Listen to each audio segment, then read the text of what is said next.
Every single day, one narrow waterway carries nearly 20% of the world's oil supply. This strait is only 21 miles wide, and every day, an average of 17 massive oil tankers pass through this single choke point. One wrong decision, and the entire global economy could grind to a halt. You think you know what the Strait of Hormuz oil route is really about? You probably think it's just another geopolitical hotspot, a stranglehold on the world's energy map, a narrow waterway, oil, war. Because that's all the media ever showed you. But have you ever stopped to think, there's a tiny, scorched island sitting right on this Hormuz geopolitical flashpoint, where the heat is so brutal that human endurance itself seems to melt away, where fresh water is worth more than gold? How did this place become the target of the world's greatest empires for hundreds of years? The Portuguese built a fortress here in 1507. The Ottoman Empire fought repeatedly to seize this route.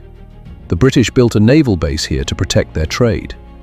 This Hormuz Island history of empire and conquest is one of the most overlooked stories in the world. Why did history's greatest explorers, Marco Polo and Afonso de Albuquerque, risk their lives to reach this salt-scorched land? Because whoever controls this strait controls the trade of the entire world. Forget today's headlines. Hormuz is not just another military flashpoint. This is a world where colorful salt mountains rise up from the earth, where red clay canyons look exactly like the surface of Mars, and then suddenly, everything dissolves into the deep blue sea. The soil here contains over 70 different minerals: iron, sulfur, ochre. The Hormuz Island colored soil and minerals are so extraordinary that locals actually cook with this earth, bake bread using it. Nowhere else on the planet does this exist. This is a civilization that survived not because of abundance, but because it turned hardship into art. Here, strength is not measured in weapons. It is measured in how much you can endure.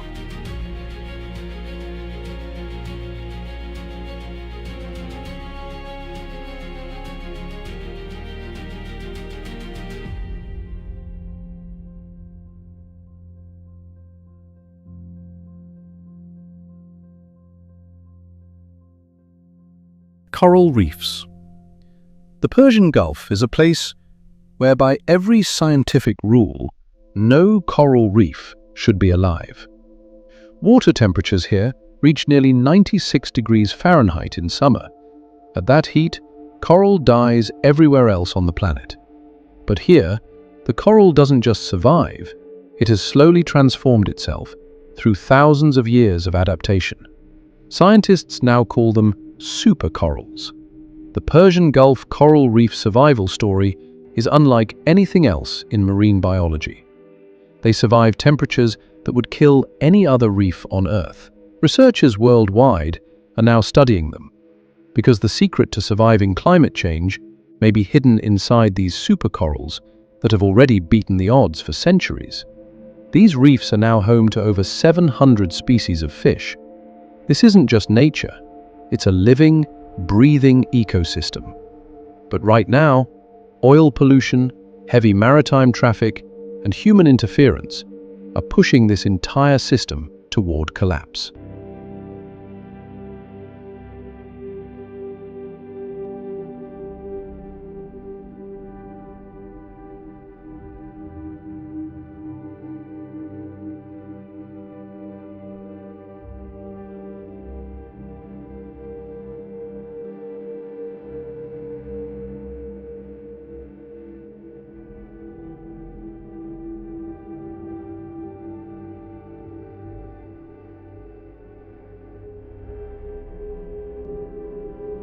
Hara Forest.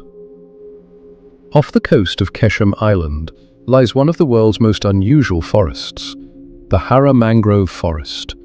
It spans nearly 50,000 acres, one of the largest mangrove ecosystems on Earth. These trees survive in salt water. Their roots filter out the salt and release it back through their leaves. It functions like a living machine. This Hara mangrove forest Keshem ecosystem is the birthplace of fish and shrimp populations across the entire region.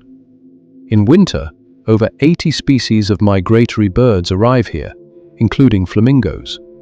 This forest absorbs thousands of tons of carbon every year, making it one of the most important mangrove carbon absorption zones on the planet. If this forest disappears, the entire coastal food chain collapses, and millions of people lose their livelihood.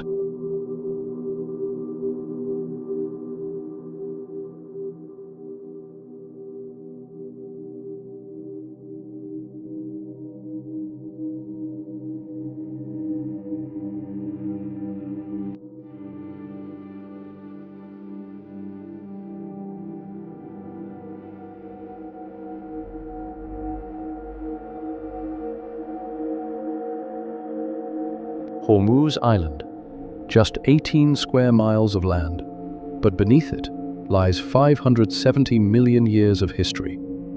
This island sits at the mouth of the Persian Gulf, the exact point where the Arabian Sea meets one of the most contested waterways on Earth. Geologists say the rock formations here are among the oldest exposed salt domes on the planet.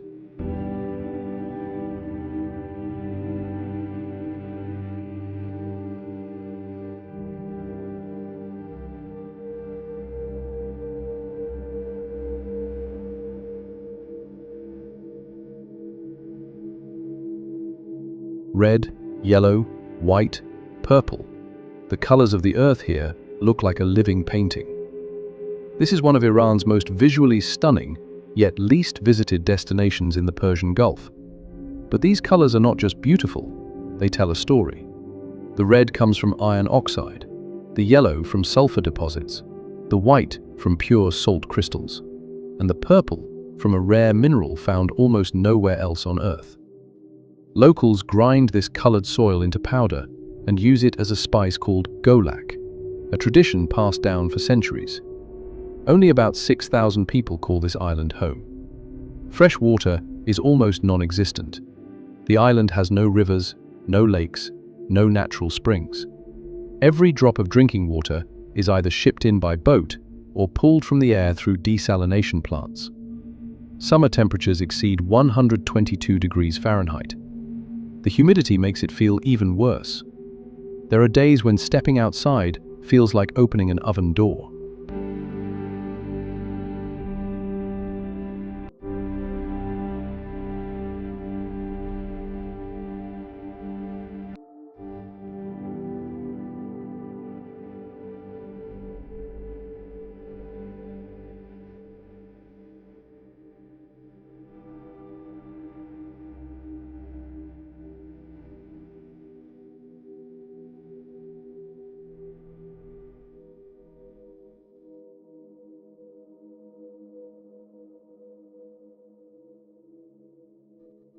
And yet these people remain, generation after generation.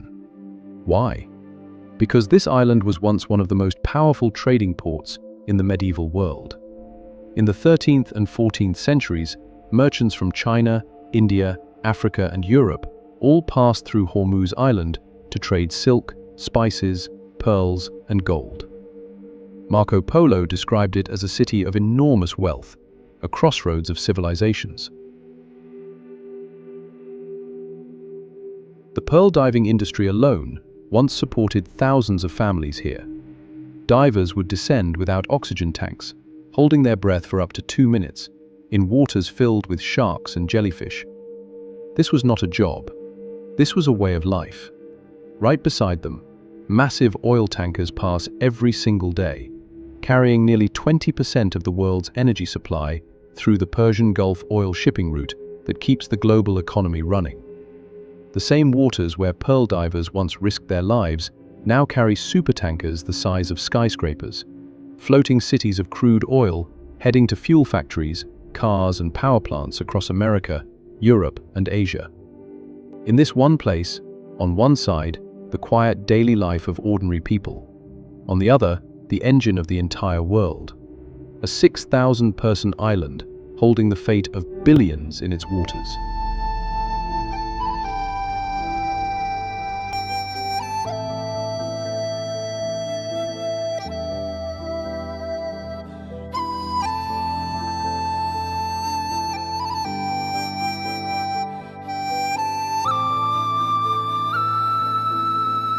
Life on Hormuz Island revolves entirely around the sea.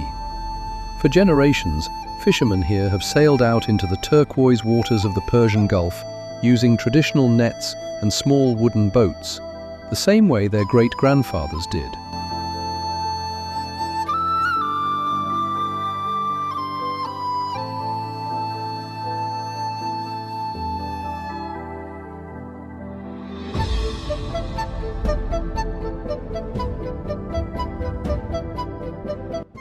The central village is a cluster of colourful painted houses built with traditional wind towers, a centuries-old natural cooling system that pulls hot air up and out long before air conditioning ever existed.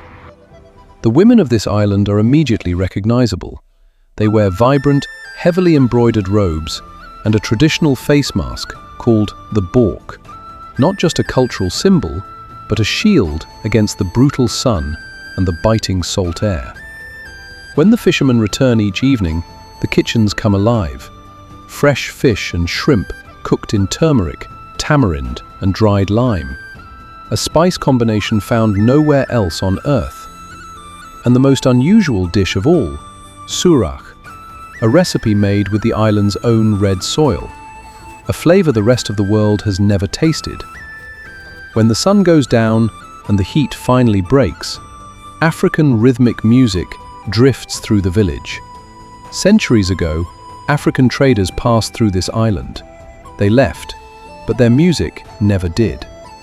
The women weave baskets by hand, shape pottery from local clay, craft jewelry from shells found on the shore.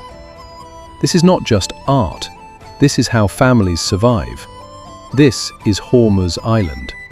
Not a resort, not a tourist attraction. A living, breathing community that has outlasted empires, endured unimaginable heat, and kept its culture alive while the world's oil flows right past their doorstep.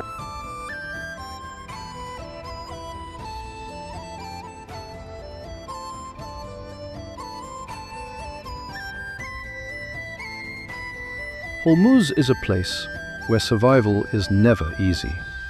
But even so, people don't just survive here, they make history here. This place reminds us, the most important locations on Earth are not always the largest on the map. Sometimes, the entire story of Hormuz Strait, world energy security, fits inside a 21-mile-wide strip of water, or an 18-square-mile island that most people have never heard of.